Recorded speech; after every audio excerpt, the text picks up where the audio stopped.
In a time where sustaining healthy communities is tougher and more important than ever, the Institute's Getting It Done 2 conference brought together more than 800 community development leaders to share strategies and find solutions.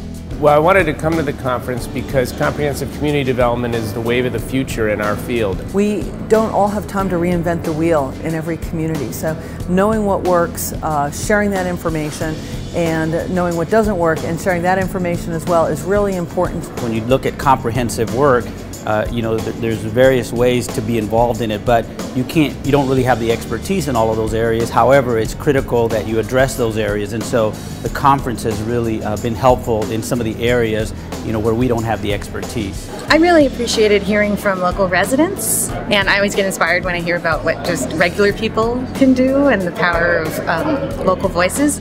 Representatives from big city nonprofits, as well as rural organizations, came seeking answers. It does take a lot of energy and ambition to stay on track for a lot of our small, very small, poor rural neighborhoods. What am I taking home? How to keep people motivated as the fight goes on and they get worn down over time. The Institute's methods are drawing attention from organizations outside the LIST network, like Habitat for Humanity. We have seen in the last few years that there's an opportunity to live even deeper into our mission to serve more families. And the way we want to do that is by partnering with other neighborhoods and partnering with residents. This conference has been extraordinary in helping us see the possibility for those partnerships and start to develop those partnerships, as well as community developers at the international level. In this new moment where we have weaker institutions that are not able to drive processes alone, we really need a United States approach that is more bottom-up, and I think that this could drive a new culture of community development in Italy. In workshops, participants heard from people working on the ground on topics ranging from staying safe to going global. One of my takeaways is to love the data.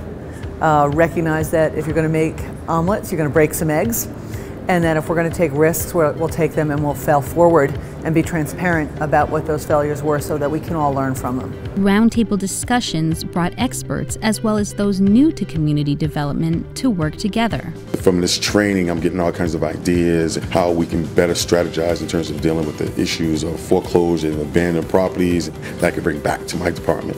Well, I think Jim wrapped it up very good this afternoon when he talked about we will. It's that collective bond that really keeps us going.